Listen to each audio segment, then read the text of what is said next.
Mama, haven't you freeloaded off us enough? That was how my Christmas ended before it even had the chance to begin.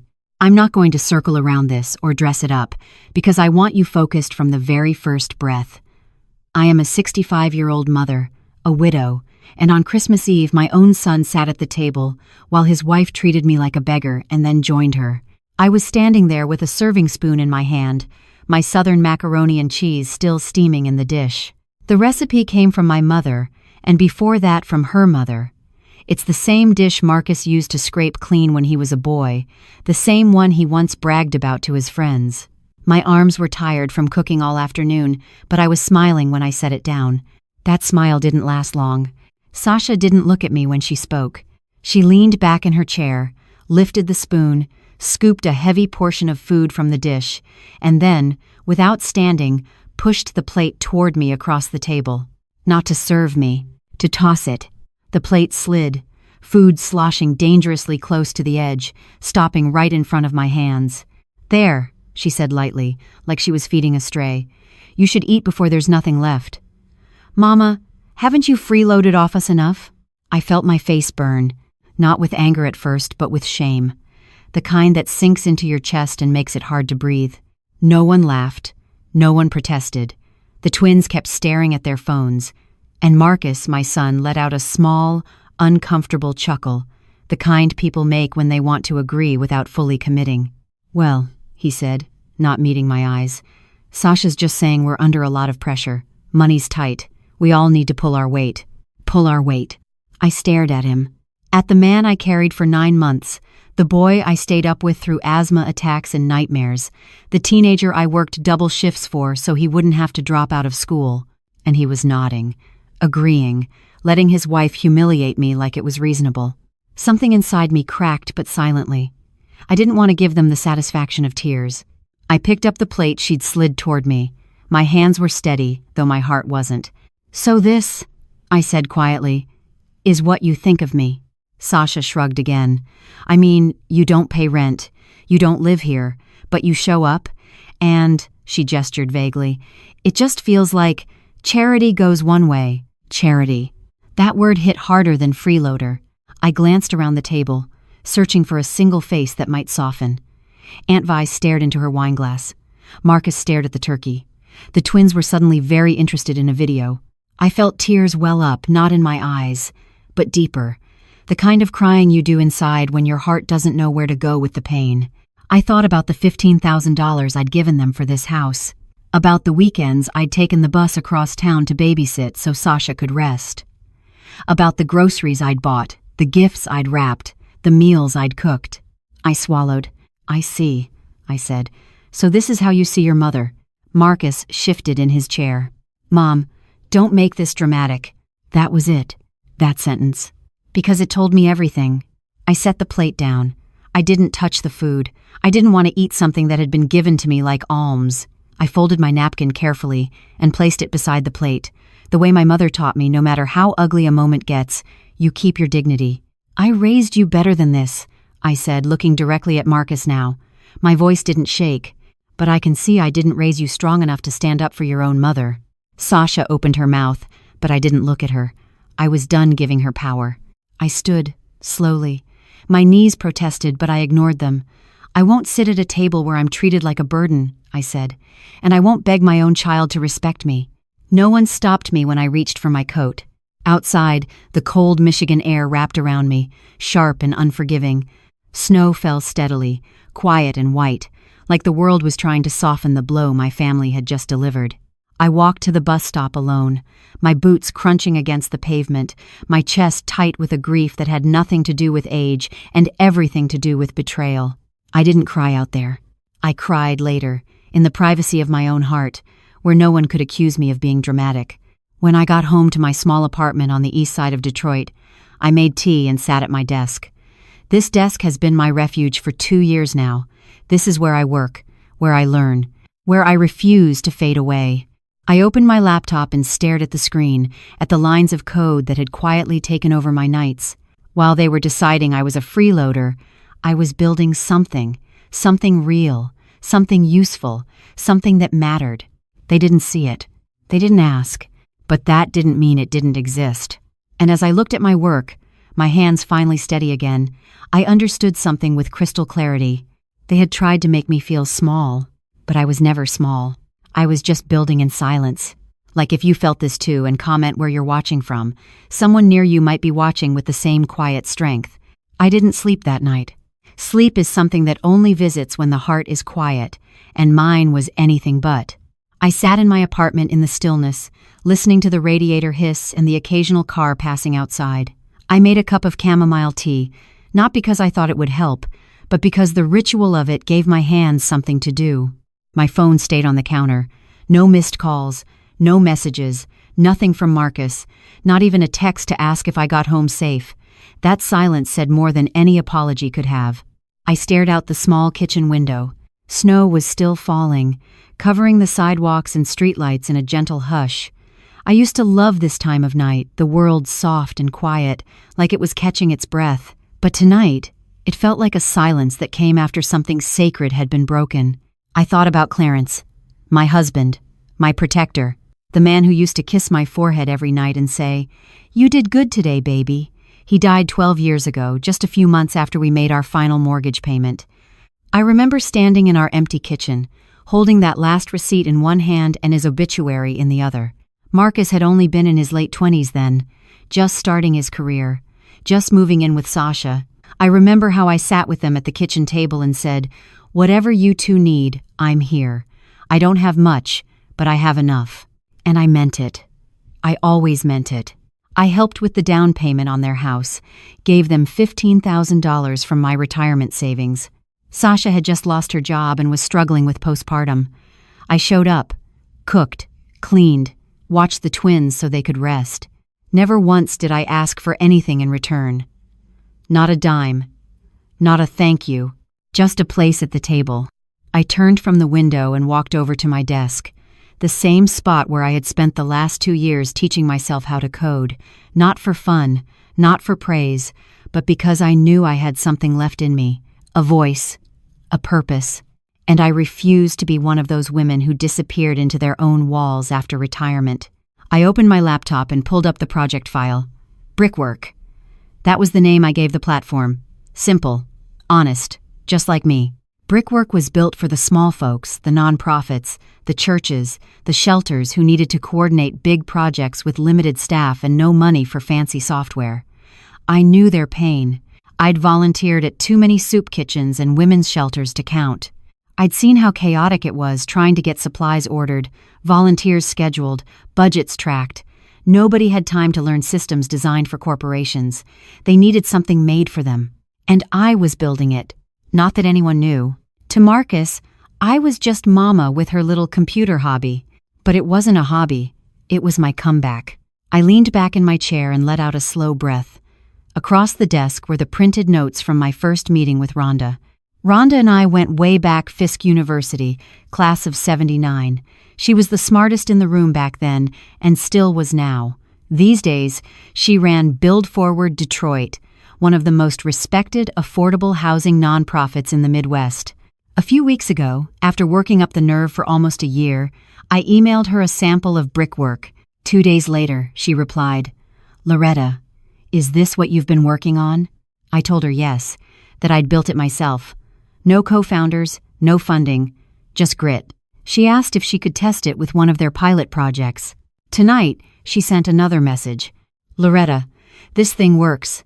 My team is losing their minds. Call me tomorrow." I stared at that sentence for a long time. It didn't undo what happened earlier that night. It didn't patch up the place in my heart where Marcus's silence had cut me, but it reminded me of something I'd forgotten. I mattered. Even if they couldn't see it, I had worth, value, power, and I wasn't going to let anyone make me feel small for still having dreams. I closed the laptop and walked to my bedroom. There was no tree this year, no stockings, just a folded quilt on the bed and a framed picture of Clarence on the nightstand. I looked at him and whispered, "You wouldn't have let her talk to me like that." Then I turned out the light. I may have walked out of that dinner with a broken heart, but I walked back into my life with my head high. Because the truth is, I've been underestimated before, and every time, I've proved them wrong. The phone rang at 9:06 a.m., just as I was pouring hot water over my coffee grounds. I'd barely slept, but my body was moving like it always did, out of habit, out of dignity, out of a refusal to fall apart. I didn't recognize the number at first, but something told me to pick up. "Loretta?" The voice came bright and sharp, even through the static. "Girl, you up?" Only one person still called me girl like that. "Rhonda," I said, a smile slipping across my face before I could stop it. "You sound like you haven't aged a day." "I haven't," she said with a laugh that rolled through the phone like sunshine. "But you? You sound like you've been hiding billion-dollar ideas under your church hats." I blinked. "Come again?" "Don't play modest with me," she said. "That thing you built? Brickwork? My team's been using the beta since last night. It's damn near revolutionary." I sat down slowly, cradling the mug between my palms. I didn't know what to say. I wasn't used to praise. I was used to being looked over, nodded at, dismissed.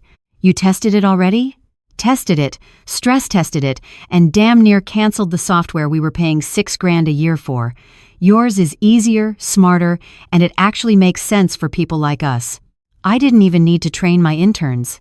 I swallowed. I built it so folks like you wouldn't have to waste half their budget on fancy tools."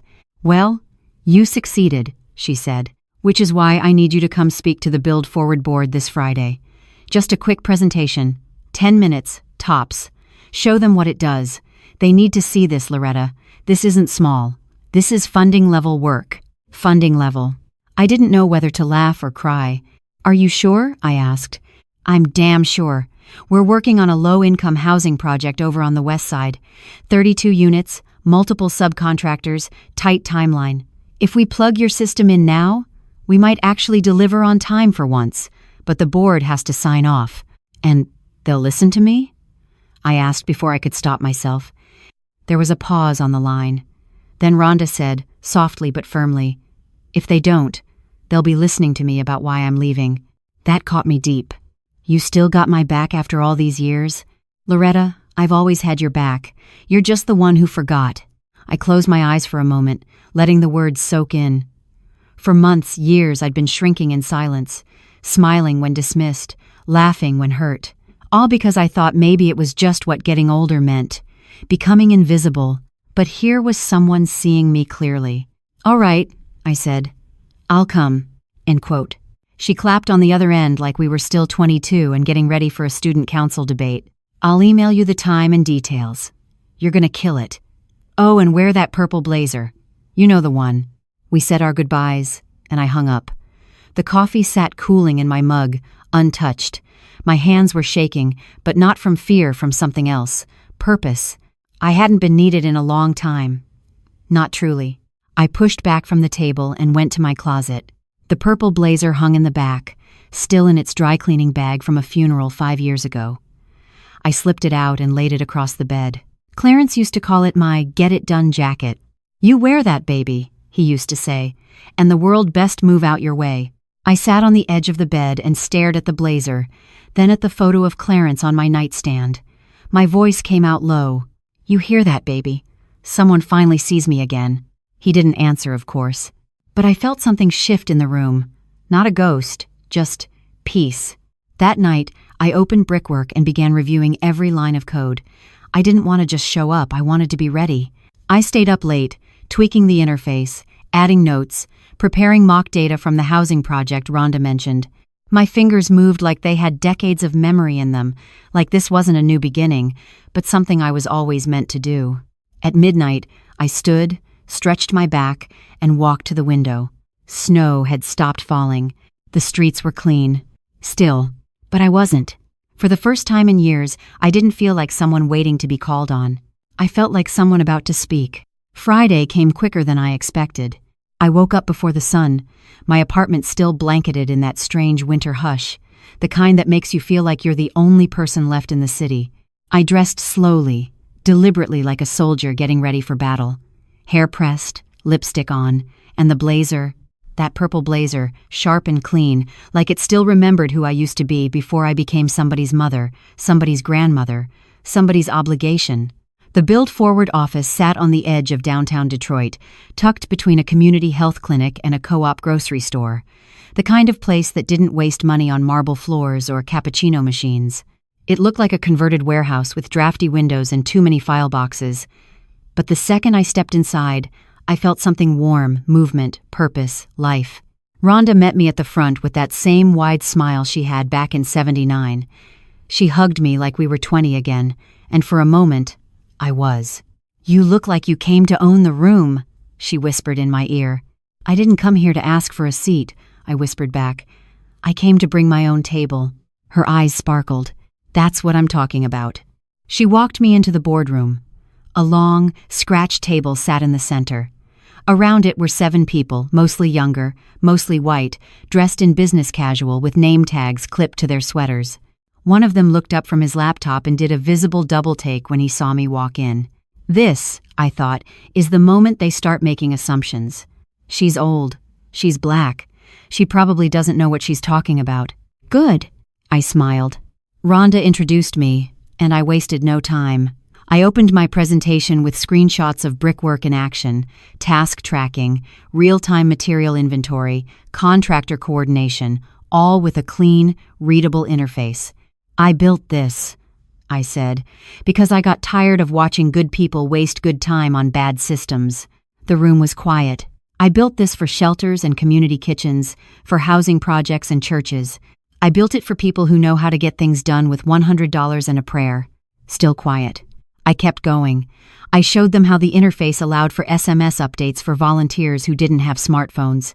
I showed them how budgets could be calculated in real time using embedded formulas. I showed them how easy it was to assign tasks, track delays, and store building permits in one place. And finally I said, "I built this because I still have something to give, because I refuse to age into silence." That's when the murmurs started. A man with a green tie leaned forward. "You built this alone?"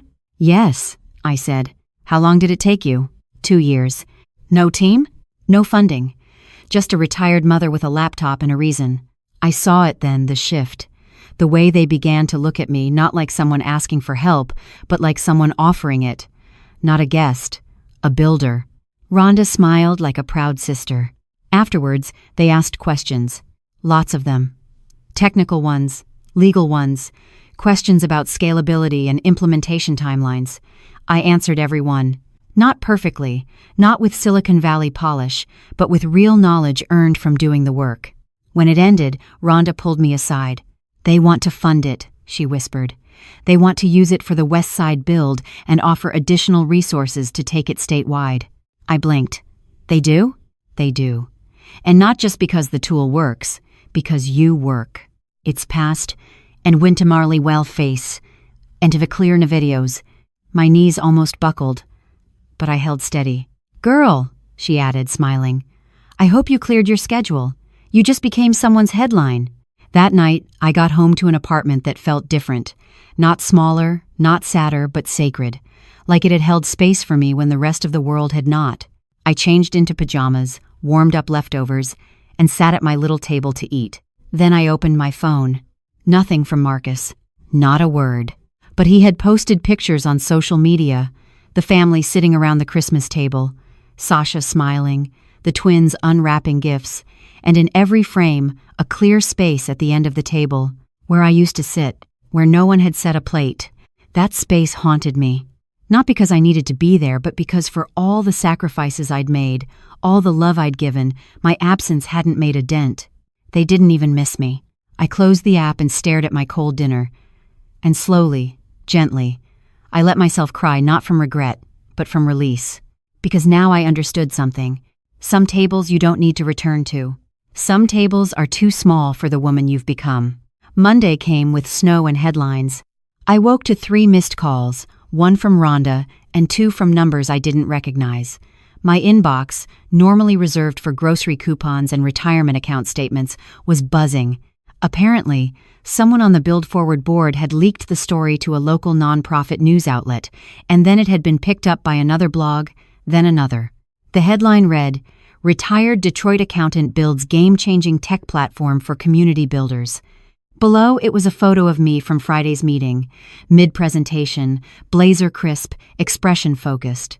I stared at the screen for a full minute, barely breathing. There I was. Not filtered, not edited, just visible. I clicked the article.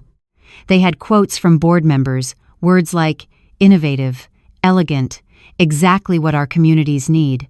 One even said I was a visionary, which felt almost comical, considering 2 days ago my own daughter-in-law had treated me like a charity case. I was still reading when my phone rang again. Rhonda. Loretta, she said, skipping hello. You're a star. Rhonda, what? The phone hasn't stopped ringing. Funders, partners, churches, everyone wants in. I told you. Now, we need to move. Fast. Move how? You need to pitch this. Formally. We're hosting a mini-summit Wednesday with our entire statewide network, 35 organizations. They want to meet you, hear from you directly. And she paused, her voice dropping to something softer. They want to invest. The word landed heavy. Invest? I repeated. They're offering early-stage grants, implementation funds, enough to get you a team, full-time support, and possibly, if this goes right, national traction. My stomach flipped. I had built brickwork for necessity, not ambition. But now, it felt like the doors were swinging open faster than I could step through them. Rhonda was still talking. You need to come ready. I'll help with the deck. We'll rehearse your talking points. But they want to see you, Loretta. Not a brand, not a tech bro. You. I nodded, forgetting she couldn't see me. All right, I said finally. Let's pitch. That afternoon, I sat at my desk with a printed version of the article in front of me, and I thought, maybe for the first time in a long time, that it was okay to be proud, not of being noticed, but of surviving the seasons of being ignored and still choosing to build. I worked late into the evening. I drafted slides on Brickworks features, community mapping, resource tracking, volunteer scheduling. I created case studies from the test Rhonda's team ran. I added simple graphs and quotes from real users. No fluff, no flash, just truth. At 9:37 p.m., my phone buzzed again. It was Marcus. Just a text. Hey, Mom. Just saw something online about a presentation? I stared at it. 3 days since Christmas dinner. 3 days of silence. And now this? I didn't reply. I couldn't not yet. Because the truth is, I didn't know what he was reaching for. Curiosity, regret, or just a sense that his mother was becoming someone strangers now applauded? Either way, it didn't feel like love. And I didn't owe him an answer. The next morning, I met Rhonda at her office to rehearse. She sat across from me, arms crossed, watching me run through my slides. You've got it, she said when I finished. But I want you to change one thing. What's that? In your closing, she said. Don't just tell them what the software does. Tell them why you did it. Your story is the product. They're investing in the woman who refused to disappear. That stuck with me. The woman who refused to disappear. That night, I rewrote my final slide. It used to say, streamline your community projects with brickwork. Now it said, built by a mother who still had something to give. Wednesday morning, I stood backstage at the community center, knees stiff, heart loud in my chest. Beyond the curtain, I could hear chatter, laughter, folding chairs squeaking against the linoleum floor. Rhonda touched my elbow. They're ready. I stepped into the light. The microphone hummed, and I began. Not with the software, but with the truth. My name is Loretta Jameson, I said. And 3 nights ago, someone I love told me I was a burden. Silence. But I'm here to tell you, I'm not. I'm a builder. I built this for people like you, for projects that deserve better than spreadsheets and prayer. I built it because I know what it feels like to be overlooked, and I know what it feels like to matter. And then I walked them through the system. Not as a coder, not as a CEO, but as a woman who had lived what they were living. When I finished, the room stood. I wasn't invisible anymore. They offered the deal on Christmas Day. That irony didn't miss me not one bit. The email came just after noon, while I was sitting in my robe, sipping on the same coffee I'd reheated 3 times. I hadn't planned to check anything work-related. I'd told myself I'd take the day slow, rest, maybe even walk over to the park. But something in me, it might have been habit, or maybe just instinct, told me to check my inbox. Subject: formal proposal, brickwork licensing and support grant. I clicked it. Then I read it. Then I read it again, slowly, like my eyes didn't trust what they were seeing. 3 organizations, Build Forward, Hope Street Housing, and the Community Impact Initiative, had come together to create a pooled grant offer. The total package: $2 million in multi-year funding, plus technical and operational support, including hiring a small team to help scale brickwork statewide. They wanted me to retain creative and technical control. They didn't want to buy me out. They wanted to back me. I sat back in my chair. My fingers trembled slightly over the mouse. Outside, snow was falling again, soft, clean, quiet. And inside me, something bloomed. I signed the documents before the hour ended. I didn't tell anyone. Not Rhonda, not my old coworkers, certainly not my family. That moment was mine. Around 5 p.m., I made myself a small dinner, pan-fried trout and buttered green beans, with a slice of sweet potato pie I'd saved from the batch I brought to Marcus's. No one had touched it that night.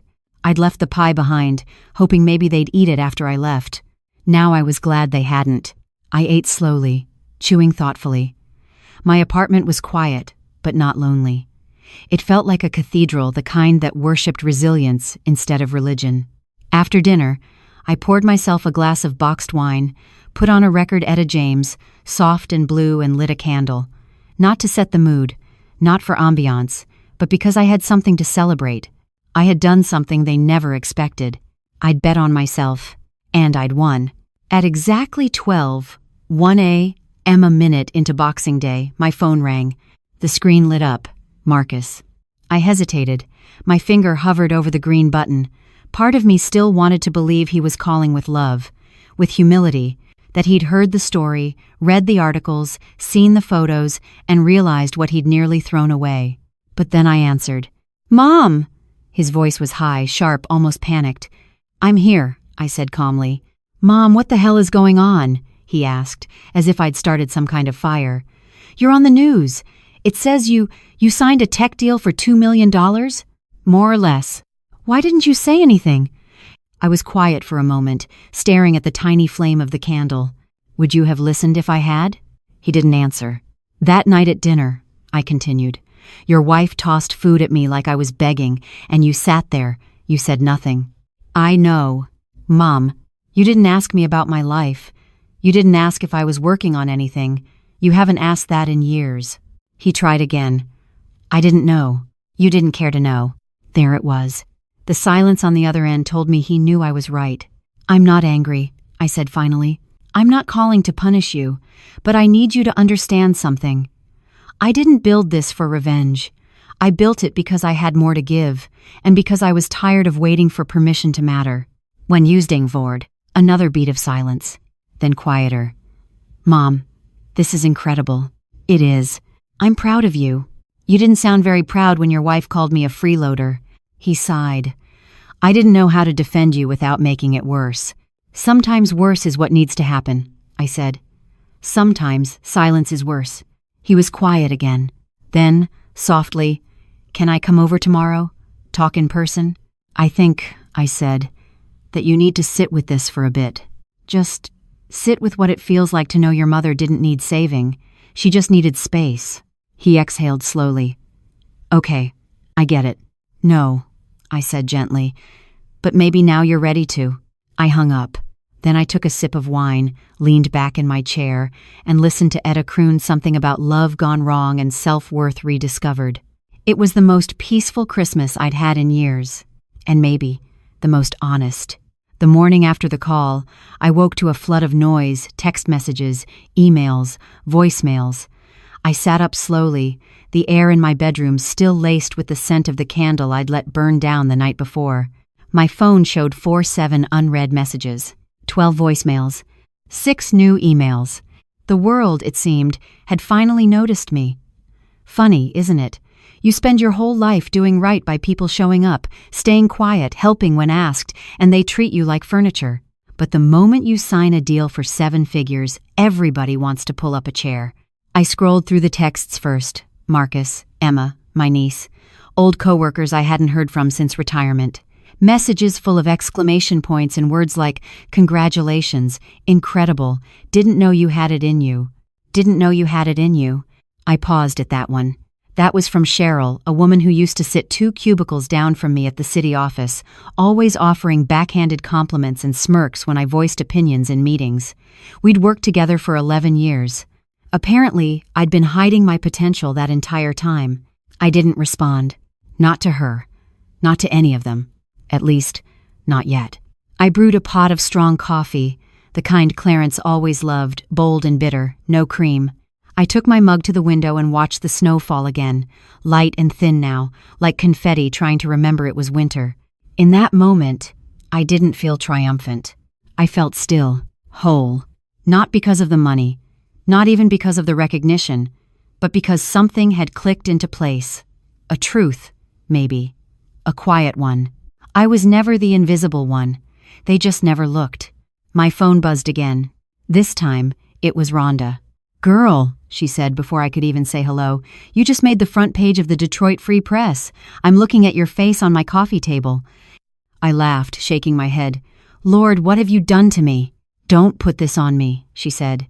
"You did this. You earned this. I'm just sitting back with popcorn." "You'd better not be," I teased. "I need you in my corner. This thing is about to take off, and I'm not about to lose my balance at the starting line." There was a pause. "You're ready, Loretta, whether you feel like it or not. That's the thing about women like us, we don't wait until we feel ready. We just move." Later that afternoon, the doorbell rang. I wasn't expecting anyone. I peered through the peephole and saw Marcus. Alone. No Sasha, no twins. I didn't open the door right away. I just stood there for a moment, watching him shift nervously on the landing. He looked smaller than I remembered. Not physically, but in presence. In posture. Finally, I cracked the door. "I thought I said to give it time," I said. "I know," he replied, "but I needed to see you, not for answers. Just because." I studied him. He wasn't holding flowers or a card, just his bare hands, empty. Good. This wasn't a transaction. This was real. I opened the door and stepped aside. He walked in slowly, like the air in my home might be heavier than he could carry. We sat at the table, the same one I'd eaten at alone for Christmas, the candle still sitting melted in the center. "I read everything," he said after a long pause. "The article, the interviews. I saw the photos. You built all of it without telling anyone?" "Yes." "Why?" "Because nobody was listening." He looked down at his hands. "I'm sorry. I didn't reply. I let the silence do its work. I didn't know how to defend you that night," he said finally. "I didn't want to start a fight with Sasha. I thought staying quiet would keep the peace." "And it did," I said. "But not mine." He flinched. "Not outwardly, but in that way children do when they realize they've hurt the person who loved them the most."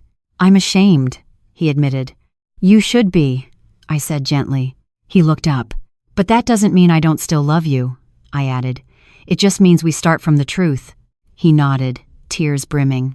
"I want to make it right," he whispered. "That's a long road," I said. "I know I'll walk it." I reached for his hand. For all the pain, all the disappointment, all the cracks between us, I was still his mother. And mothers don't stop hoping. Even when the seat at the table goes empty, even when the pie comes home untouched, even when their name is forgotten until it's on a headline. The next morning, I listened to the voicemails. All 12 of them.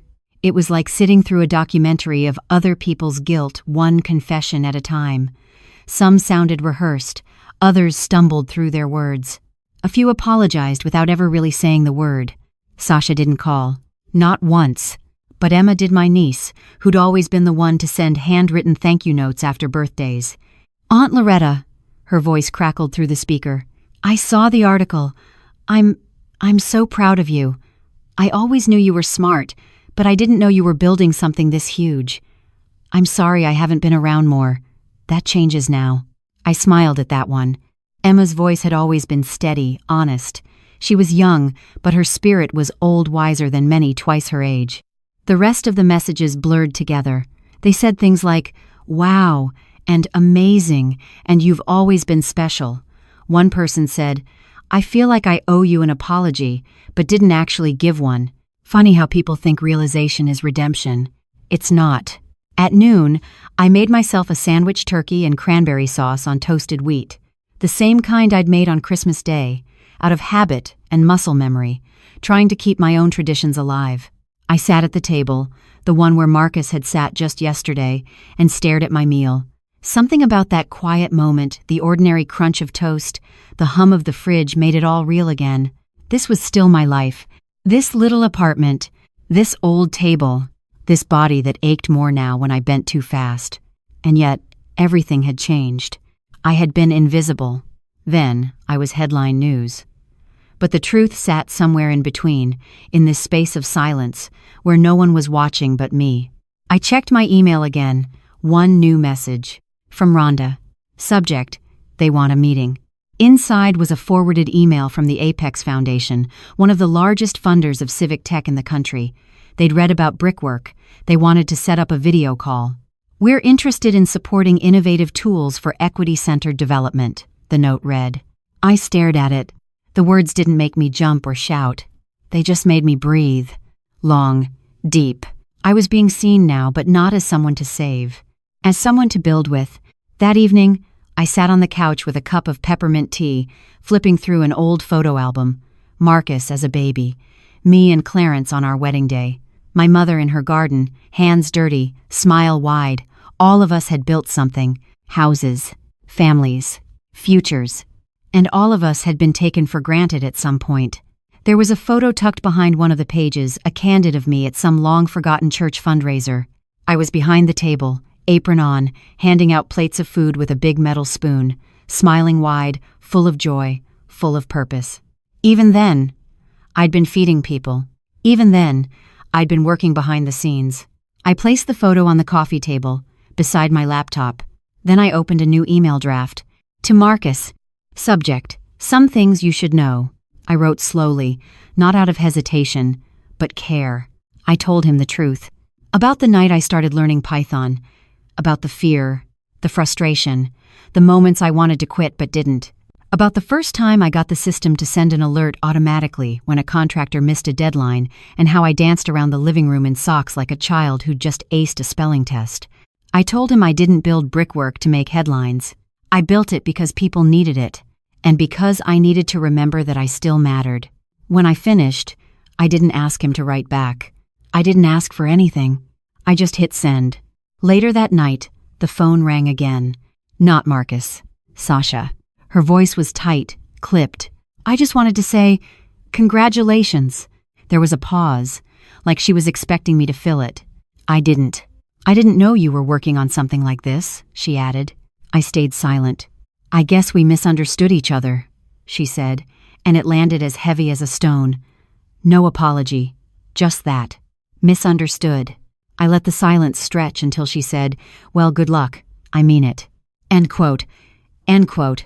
I exhaled slowly, then answered, clear and steady. You don't get to rewrite it, Sasha. What you did wasn't a misunderstanding. It was disrespect, and I forgave you in my own time.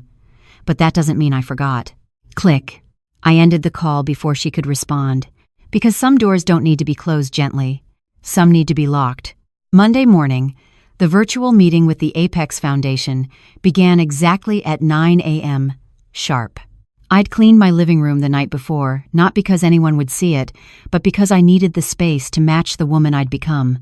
The coffee table was cleared, the laptop was elevated on a stack of cookbooks, and behind me, a bookshelf full of Bibles, tax guides, and a few worn poetry anthologies from my younger days stood as my background, real, lived in. The woman on the screen introduced herself. Rena Solberg, Director of Equity-Centered Innovation. Young, sharp eyes, crisp voice. Her background was a wall of whiteboards and sticky notes. She spoke fast, but her tone was respectful, not performative, not patronizing. Loretta, I just want to say we've been watching what you're building. It's bold, intuitive, and most of all, needed. I smiled gently. Thank you. I didn't build it to impress anyone. I built it because people were drowning in paperwork while trying to build homes. Rena nodded. Exactly. We've been looking for platforms that don't just speak for communities, but come from them. Yours is the only one that checks every box." The rest of the call flowed like a river. They asked about scalability. I explained the system's modular backend. They asked about user support. I told them about my plans to create multilingual video tutorials, because not everyone can sit through a webinar in English. They asked about my long-term vision. That one made me pause, because I hadn't answered it aloud before. I want Brickwork to be the bridge between the people doing the work and the tools that respect their time, I said. I want small churches with 5 volunteers to feel as empowered as major nonprofits with million-dollar budgets. I want no grandmother raising her grandkids to feel like she's lost in forms when she could be fixing a wall. When I finished, Rena just sat back and said, "Well, there it is." End quote. They offered a pilot partnership right on the call. A fully funded 6-month implementation trial across 7 states with the potential for national rollout if metrics aligned. I didn't cry. I didn't scream. I just thanked them with the same calm I'd used for decades of paying bills and solving problems no one else noticed. Because this wasn't luck. This was the return on quiet labor. After the call, I closed the laptop and walked to the kitchen. I poured myself a fresh cup of coffee, real beans, not instant, because today called for real. As I stirred in a little honey, the phone rang. This time it was Emma. "Auntie," she said, breathless. "You're trending." I laughed. "Lord, what does that mean now?" "Someone posted a clip from your Build Forward presentation. It's everywhere. Instagram, LinkedIn, even TikTok. People are stitching it, quoting it. One girl said she played your words for her mother and they both cried." I leaned against the counter, heart warm. "They're calling you the tech grandma," Emma giggled. "And they mean it with love." I rolled my eyes. "I swear, if one of y'all starts printing that on t-shirts, I'm disowning the lot of you." She laughed harder. But underneath the teasing, I heard it the pride, the affection, the way her voice curled soft around the word auntie, like it meant something heavier now, something honored. "Emma," I said, "come to dinner Sunday. Bring that good cornbread you make." "You serious?" "Dead serious. I've got some things to celebrate, and I'm tired of celebrating alone." She paused. "I'll be there," she said, "and I'll bring pie." Sunday came, and I set the table. Not like before, forced, performative, waiting for people to notice me. This time, I did it for me. The table was small, just 4 seats, but each one was laid with care. Napkins folded, candles lit, a roast in the oven, cornbread warming, sweet tea chilling in the fridge. Emma arrived with flowers and her boyfriend, who brought banana pudding like he knew he needed to impress someone. We talked, laughed, shared stories from before Emma was born. And for the first time in years, I felt the kind of full that food can't explain. Toward the end of the night, as Emma helped me clear dishes, she touched my arm. "Auntie," she said, "I think you saved more than just those buildings. I think you saved something in all of us." I looked at her, surprised. "You reminded me it's never too late to matter. That being invisible doesn't mean we're gone." I didn't answer. I just hugged her. Because sometimes, the things worth saying don't need words. They just need a table. And a chair you claimed back. The invitation was not extended. Not to Sasha. Not to Marcus. Not this time. After Sunday's dinner with Emma, I realized something important, maybe something I'd been afraid to name. Healing doesn't require returning to what broke you. Sometimes, it's simply about planting something new and letting it grow in the sunlight of your own choosing. On Monday morning, I woke to a voicemail from Marcus. "Mom, I just wanted to say I saw the clip. The part where you said, 'I refuse to age into silence.' That hit me. Hard. I'm trying to be better. I hope you can see that." I replayed it once. He was trying. I could tell. But the words still felt like shadows of apology, not the full thing. There was no voicemail from Sasha. No text, no email. Not even a like or a comment on the dozens of posts floating around the internet. She had gone quiet, which, in her case, was not peace. It was pride. Midweek, Rhonda called with an update. "A National Women in Tech Summit reached out," she said, nearly breathless. "They want you as a keynote speaker, not a panelist." Keynote. I blinked. "You're joking." They watched your Build Forward clip and said, and I quote, "We've never heard truth told that plainly and that powerfully." I let the words settle like sunlight on my shoulders. A keynote. Me. A 65-year-old black woman from the east side of Detroit. Well, I said, I guess it's time to dust off the church heels. We both laughed. But underneath that laughter, I felt something shift again. It wasn't just about brickwork anymore. It was about voice, visibility, and showing every woman who'd been silenced at a dinner table that she had the right to be heard loud and center stage. That evening, I opened Facebook. I rarely used it, but curiosity got the better of me. I clicked Sasha's profile, scrolled past filtered family photos, holiday snapshots, and motivational quotes. Then I saw it. A post, dated Christmas night. No words. Just a photo of their dinner table. Marcus at the head, the twins mid-laugh, a spread of food arranged beautifully, and one empty chair. Mean. Comments filled with, "What a lovely family," and "Wish I was there." In quote, I frienders and about to given, but not one mention of the missing chair.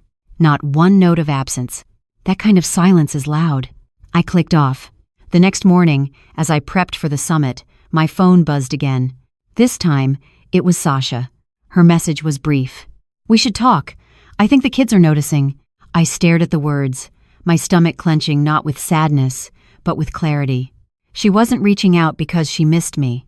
She was reaching out because the twins were asking questions. Because the chair at the table had finally become too obvious to ignore. Because her silence had stopped being comfortable. I didn't reply. Instead, I pulled out a notepad and began writing my summit speech. And at the top, I wrote one line in bold. "When they stop seeing you, build something they can't look away from." This speech wasn't going to be for the audience. It was going to be for the women sitting in kitchens with their pain folded into silence, for the grandmothers who'd handed over checks to ungrateful children, for the aunts who'd cooked, cleaned, and cared only to be called freeloaders, for the women who'd poured themselves into generations that now scrolled past their existence. I was going to speak for all of us, and I would not be quiet about it. The ballroom was larger than I expected. Gold chandeliers, white linen-covered chairs, a podium with a crisp microphone and a backdrop of dark navy and silver that read, "Women Build Futures 2026. It smelled faintly of fresh flowers and hotel coffee, clean, corporate, but somehow still charged with something old and electric. Rhonda walked beside me, clipboard in hand, smile big enough to carry me through the nerves I wasn't admitting to. "You good?" she asked, leaning in. I nodded. "I'm here." She squeezed my hand. "That's more than enough." Backstage, a young woman with a headset greeted me. "Miss Jameson, you're on in 10. Ms. Jameson. Lord, when did I become Miss Jameson? I smiled and thanked her, my voice steady, even as my palms grew damp. My speech was in my folder, rehearsed, revised, memorized. But the weight I carried wasn't in my script, it was in my bones. Because I knew, sitting out there in the audience, were hundreds of women. Some executives, some coders, some organizers, some mothers, many of them wondering the same thing I used to. Am I too late? At exactly 10 a.m., I stepped out onto the stage. The applause came before I said a word. Not thunderous, not polite, something in between. Curious, warm, respectful. I took a breath, touched the podium lightly with one hand, and looked out at the crowd. Then I began. When I was told I had 5 minutes to speak, I laughed, I said, because if you've ever been a black woman trying to make space in a room not built for you, you know 5 minutes is what we use just to be seen. Soft laughter rippled through the audience. I'm Altmishbesh. I learned to code in my 60s not because I wanted a new career, but because I was tired of watching good people be buried under bad systems. I told them about brickwork, about late nights, about trying and failing and trying again. I told them about my husband, Clarence, and how I used to think my life had already peaked when I lost him. I told them about the dinner table, how one holiday taught me everything I needed to know about silence, dignity, and who gets to decide what a person's worth is. And then I said the words I'd written at the top of my notes. When they stop seeing you, build something they can't look away from. A stillness spread through the room, the kind you only get when people aren't just listening, but hearing. I closed with this. I didn't build software, I built a door. And I'm here to hold it open not just for me, but for any woman who thought her time had passed. It hasn't. You're right on time. The standing ovation hit like a wave, not because I was famous, but because they saw themselves in me. Not the millionaire, not the keynote speaker, the woman who stayed at the table long after it stopped feeding her, the woman who left and built her own. Afterward, I sat in the green room, sipping water, trying to steady the thud of my heart. A young woman knocked on the door. "Miss Jameson?" I turned. She looked barely 25. Bright eyes, trembling hands. I just wanted to say thank you. My mom's here too. She cried during your speech. She's 62. Just applied to take her first online class. Said if you could do it, she could too. I smiled, throat tight. "Tell her," I said. "She already did something harder. She survived. Present." The girl nodded, eyes glossy. "She said to tell you she's not invisible anymore. That did it." I cried, quietly, gratefully, because maybe that's the real legacy. Not the app, not the headlines, but the ripple. The voice passed on, from one woman to another, from the silenced to the rising.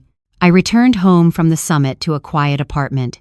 The applause, the lights, the handshakes, all of it faded the second I locked the door behind me, and I was grateful for that. Grateful that success hadn't stolen the soft, sacred stillness I'd carved out for myself.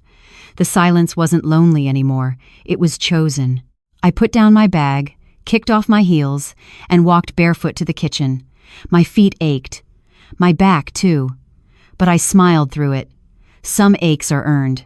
There was a package on my doorstep, brown paper, no label, just my name in handwriting I recognized. Marcus. I hesitated before opening it. Inside was a photo frame, old, wooden, the kind you'd find in a thrift store.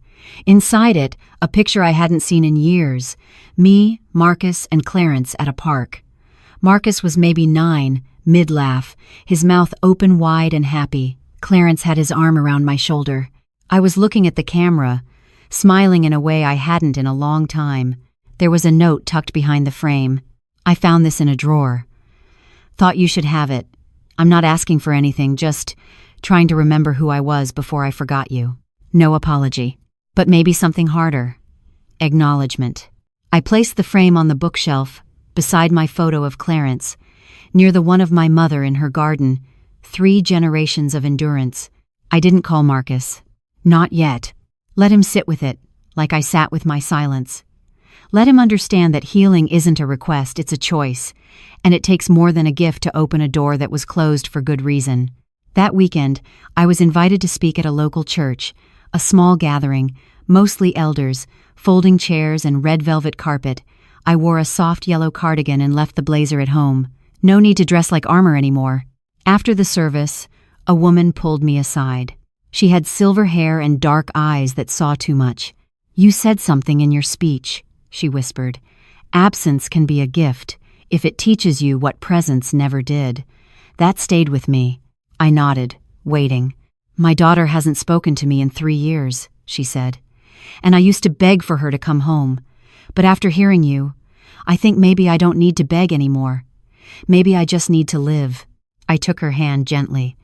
"You're not a ghost, and love doesn't always return the way we want, but that doesn't mean we stop being worthy of it." She cried. Quiet tears. Not broken, just letting go. That day, I realized something else. My story wasn't just mine anymore. It had become a mirror, a salve, a signal flare for women who'd been made small and quiet. Now they knew they weren't alone. Later that night, I stood at my window and looked out over the city. Detroit was lit in gold and rust, flickers of warmth between shadows. I thought of all the women sitting alone in kitchens, folding laundry, reheating dinner, wondering if the best parts of their lives had already passed. And I wanted to tell them, no, you're not too late. You're not too small. You're not forgotten. Your absence may have gone unnoticed, but your return, that will be undeniable. 3 days passed before Marcus called again. This time, I answered. Not because I'd softened, but because I'd strengthened. There's a difference. "Hi, Mom," he said, his voice cautious, like a man walking through a room he used to own but now understood was never his. "Marcus," I replied, even. A pause. "I wasn't sure you'd pick up." "I wasn't sure either," I said honestly. There was a sound on his end, like he was sitting down, maybe setting something down on a table. "I've been thinking," he started, and I let him. "About everything. About what Sasha said. About what I didn't say, and what that silence cost us." I didn't speak. He continued. "I realized I've spent most of my life seeing you as someone who just was. Like air. Like heat. Like you'd always be there. And I never asked what you wanted. Who you were, outside of being my mom. Still, I stayed quiet. Not because I wasn't moved, but because I knew he needed to sit in it. Let the weight of his words settle. I think," he said, "I wanted you to be small, easy, tidy, because it made my life easier. And when you became bigger than that, when you built something without telling us, it scared me. That, finally, made me speak. I didn't hide it, Marcus. You just weren't looking." He let that sink in. "You're right," he said. "And I'm sorry. Truly." This time, the word landed. Not like a band-aid. Not like a shortcut. It landed like a foundation. A place to begin again. That weekend, he came over. Alone. No Sasha. No kids. Just my son, standing in the hallway with a bag of groceries and a tentative look in his eyes. "I brought stew meat," he said. "Thought we could cook, like we used to." I didn't smile, but I stepped aside and let him in. In the kitchen, we moved carefully at first, like people rebuilding a language they used to speak fluently but had since forgotten. He chopped onions. I seasoned meat. The pot simmered while the silence between us grew more comfortable. "You remember the time I broke the mixer?" he asked suddenly. I did. He was 12. Tried to make a birthday cake for Clarence, used the wrong flour. The whole thing exploded. "You cried more than I did," I said, finally smiling. He chuckled. "You didn't even get mad. I was just proud you tried." He grew quiet. "That's what I forgot," he said. "You've always been trying, even when we weren't looking." I nodded. "You and me," he said. "We've got a lot to talk about, and I don't expect it to be easy, but I'm ready now to see you, to listen, to rebuild." I looked at him. Really looked. And for the first time in a long while, I saw my boy again, not the man shaped by expectations, by Sasha, by work, but the boy who used to climb into my bed after a nightmare, whispering, "Don't leave." And I said what I'd been holding. "You're not too late, Marcus. But this time, I won't shrink to make space. It has a differently Avis." He nodded, tears in his eyes. "I don't want you to." That night, we ate stew and cornbread at my little table. No ceremony. No audience. Just two people choosing presence over pride. And for the first time in years, I didn't feel like I was rebuilding my family. I felt like I was finally being included in it. It happened on a Tuesday afternoon. I had just finished a meeting with the regional director of Build Forward, another expansion in the works, this time a pilot program in Indiana, when the doorbell rang. I wasn't expecting anyone, and yet I knew. I opened the door to find Sasha standing there. No twins. No bags, just her, bundled in a camel-colored coat and holding something that looked suspiciously like a pie. Pumpkin. Store-bought. I almost laughed, but I didn't. "Loretta," she said, her voice strained. "Can I come in?" I stepped back, not out of obligation, but because sometimes grace isn't for the one who knocked, it's for the one who answers. She entered slowly, like the apartment might reject her on its own. She set the pie down awkwardly on the counter and looked around, taking in the space like it was her first time seeing it as mine, not just a place I happened to occupy. "It smells good," she said. I had no reply. She swallowed. Her eyes scanned the room again, lingering on the framed photo of me, Marcus, and Clarence. "I was wrong," she said finally. "Back then, at dinner." I raised an eyebrow. "Which part?" Her shoulders dropped. "All of it."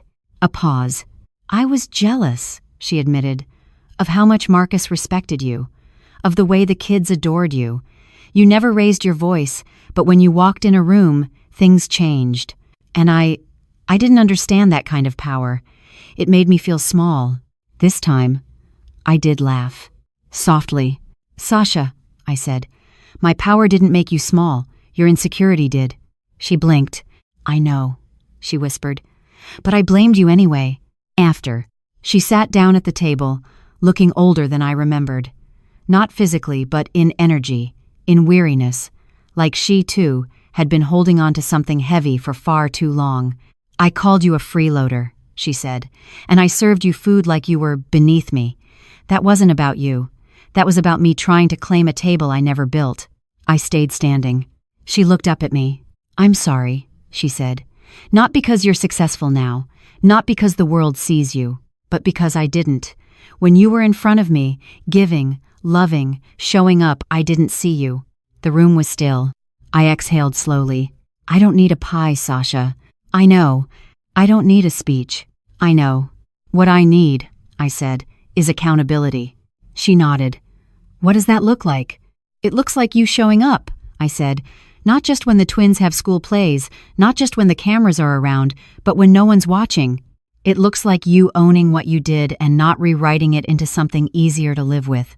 She nodded again, eyes brimming. "I can do that." I sat down across from her, folded my hands. "And it starts," I added, "with you teaching your children what respect looks like, not through words, but through how you treat the people who raised the man you married." She cried then. Not loudly, not dramatically, just quietly, as if something long buried was finally rising to the surface. We didn't hug, not yet, but I didn't ask her to leave, and that, for now, was enough.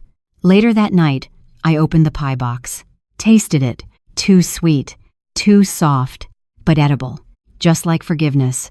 A week after Sasha's visit, I found myself cleaning the kitchen table, not just wiping it down, but scrubbing it, as if the surface still remembered every harsh word, every silent dinner, every invisible moment.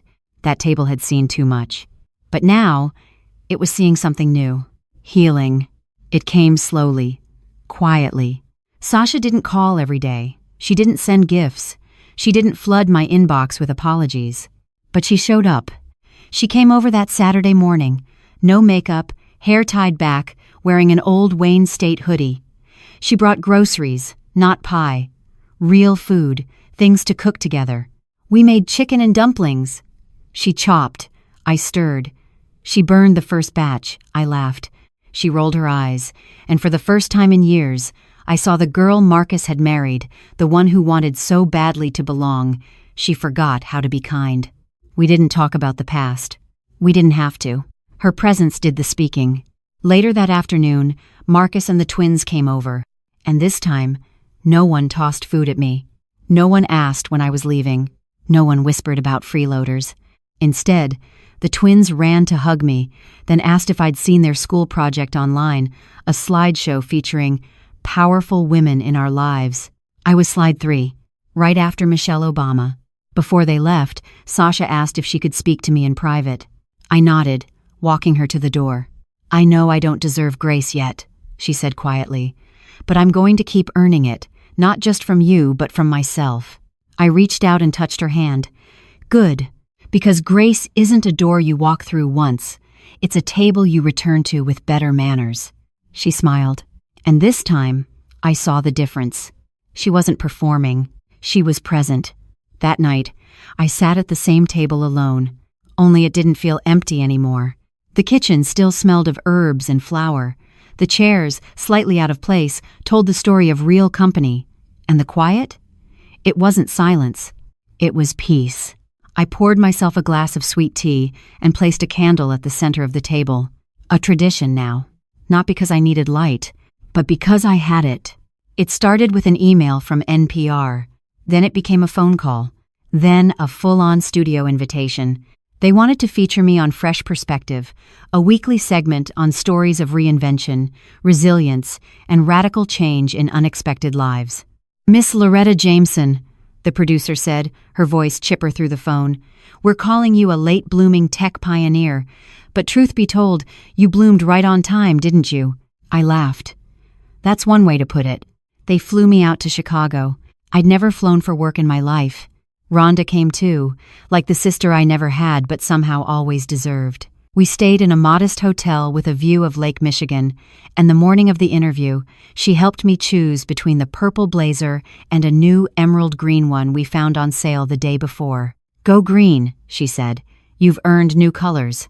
In the studio, the host was kind, thoughtful. She asked good questions. But when she asked the question, "What finally made you build brickwork?" I paused. Not for effect, for honesty. "Pain," I said. "I was sitting at a table with people I loved, and they made me feel invisible, worse than invisible.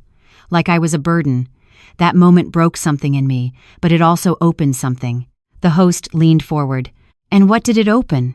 "My refusal," I said. "Refusal to age into silence. Refusal to be erased. Refusal to let my wisdom expire just because my knees creak when I stand up too fast." She smiled. "And what would you say now to the women listening, especially the ones over 50 who feel like their time has passed?" I looked straight into the microphone. I'd tell them this. The world will not always invite you, but that doesn't mean you don't belong. If no one hands you a mic, build your own stage. If no one sets your place at the table, bring your own damn chair. And if they still won't look your way, do something so brilliant they can't look anywhere else. Silence. Then applause from the control booth, the host, even the intern refilling coffee. They weren't clapping because I was eloquent. They were clapping because they felt it. That night, the segment aired. Marcus called me crying. He said he played it for the twins, and they listened, really listened. He said he didn't realize until that moment what my silence over the years had cost me. He said he was proud. But more importantly, he said, "I see you now, Mom, and I won't stop seeing you."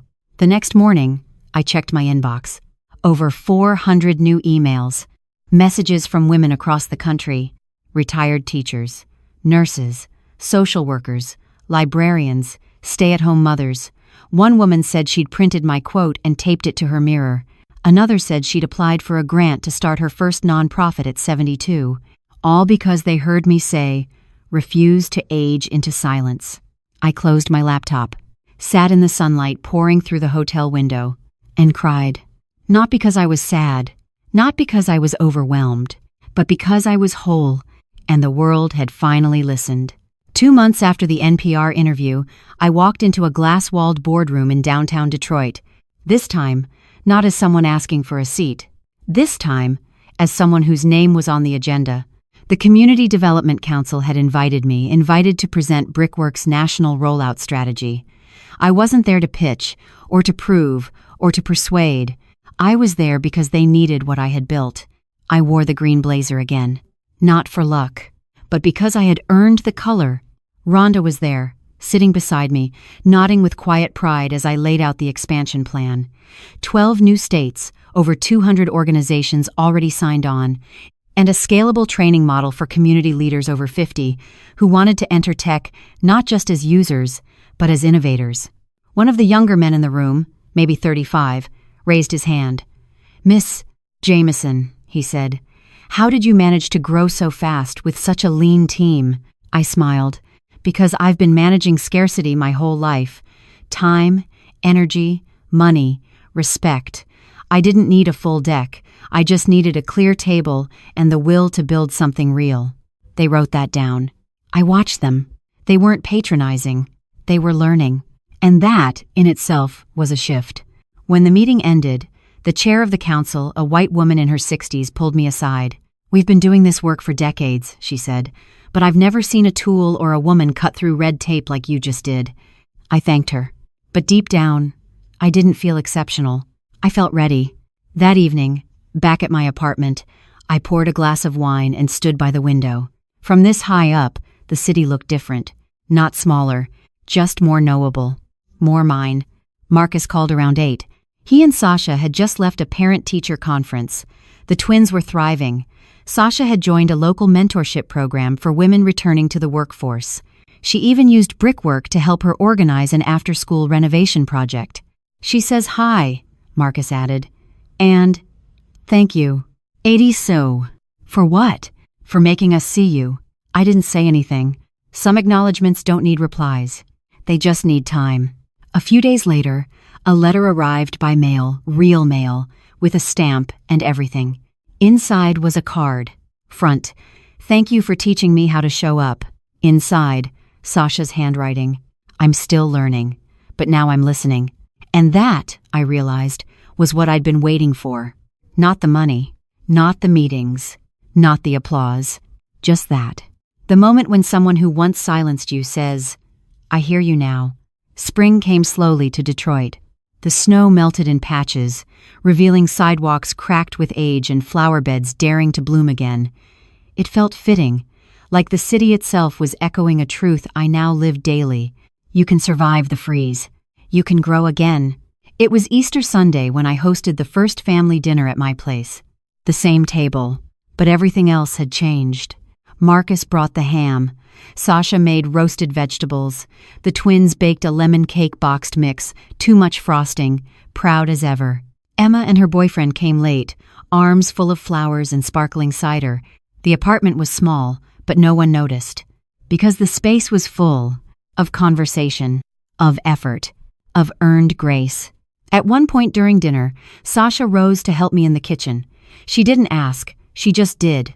And as we stood side by side, washing dishes in comfortable silence, she said, "I used to think respect was something you got from a title, a position, being in charge." She paused, drying a plate. "But now, I think it's something you model, over time. By showing up when no one's clapping, by building something when no one believes in you. You taught me that." I met her eyes, and for once, I didn't see defensiveness. I saw reflection, and something close to peace. After dinner, Marcus helped fold the chairs, the twins packed leftovers, and Emma snapped photos of us all crowded around the table this time with no empty seats. No one asked me to clean alone. No one hinted it was time for me to go. No one called me a burden. I sat on the couch after they left, feet sore, heart soft. I looked around at the dishes waiting to be rinsed, the crumbs on the floor, the faint smell of cinnamon and laughter still lingering in the air. It wasn't perfect, but it was real. I turned to the shelf, picked up the photo of me, Clarence, and Marcus, held it close. "Look what we built," I whispered. Not just the platform, not just the voice, but a new kind of legacy. A table where no one had to earn their place by staying silent. A table where I wasn't just invited, I was central. And as I turned out the lights, one by one, I knew. They might have seen me too late. But now, they couldn't look away, and I was never going back to small. This story is a testament to the quiet strength of women who have been overlooked, underestimated, and unheard for too long. Loretta's journey reminds us that dignity doesn't expire with age, and visibility isn't granted, it's claimed. The greatest lesson is this: you are never too old, too late, or too forgotten to rebuild your worth, reclaim your voice, and reshape the table where your name deserves to be spoken with respect.